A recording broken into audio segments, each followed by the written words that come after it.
Do you know what an artist and a sniper have in common? Details.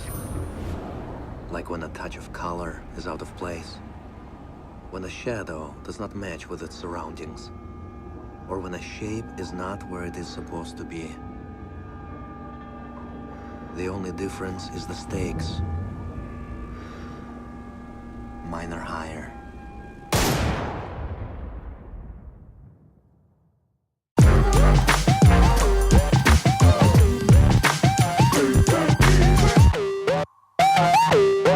Hey, what's up everybody? This is Hutch with Genuine Ludicrum logging in.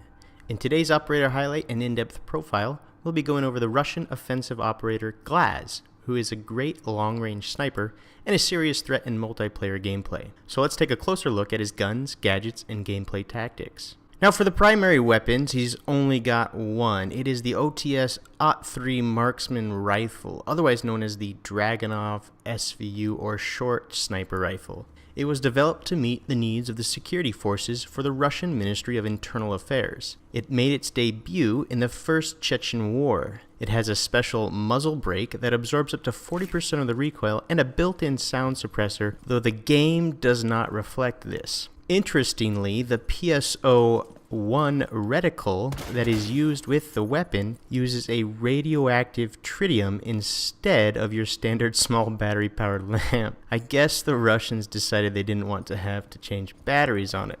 Ever.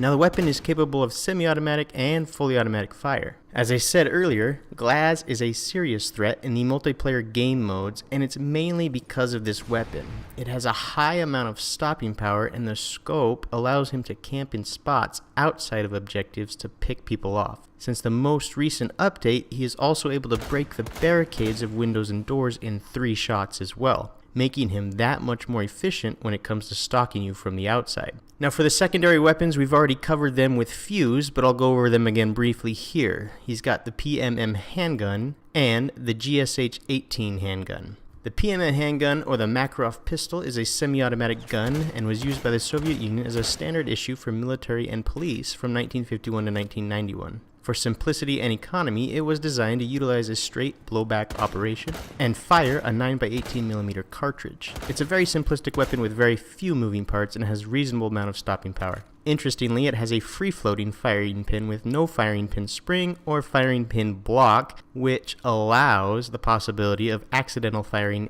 if the pistol is dropped. An overall sturdy weapon that seldom breaks with normal usage and very easy to service. The GSH-18 handgun is a 9mm semi-automatic pistol developed during the 90s. It was named for its designers, Gerezev and Shipunov, with the number 18 denoting its magazine capacity, but Rainbow Six has 20 in the game. It is a rotating barrel, short recoil, locked breech pistol with 10 locking lugs spaced equally around the barrel, which makes it suitable for high-velocity ammunition loads. While it can use the standard 9x19mm parabellum rounds, it was actually designed to use the high-velocity Russian armor-piercing 7N31 9x19mm round. It uses a preset striker with the slide and working parts being steeled and a polymer frame. Now when I go to choose my handgun, I always choose the PMM over the GS-18 because I like the stopping power of the PMM over the GSH-18. Now Glaz can carry the smoke grenade gadget or the breach charge gadget. Either one proves useful for his purposes, and I actually prefer to carry the breach charges over the smoke grenades, though the smoke grenades do come in handy from time to time if you're trying to move from cover to cover outside of buildings, if you're picking off people from the outside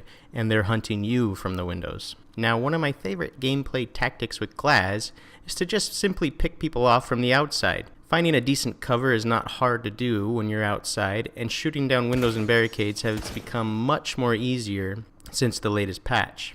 Now that said, it's probably important not to camp one spot for too long because you will reveal your cover eventually. So an appropriate tactic would be to run from cover to cover, sniping a few people or waiting to see if you can see any people from those windows and barricades, and then moving forward, because remember, you still do have a timer and you still want to be helpful to your team. You also don't want to be camping on the outside indefinitely during the match. As helpful as you can be from the outside, Glaz's gun is very powerful from the mid-range as well, and since your scope is adjustable, allowing you to toggle between long and mid-range, it's important to be able to play both types of styles when using this operator. And that's all the time we have for today. I hope you enjoyed this in-depth profile of Glaz. Be sure to check out our other in-depth profiles on the playlist that I've created. Now don't forget to also like and share this video with your friends. And of course subscribe if you haven't already done so.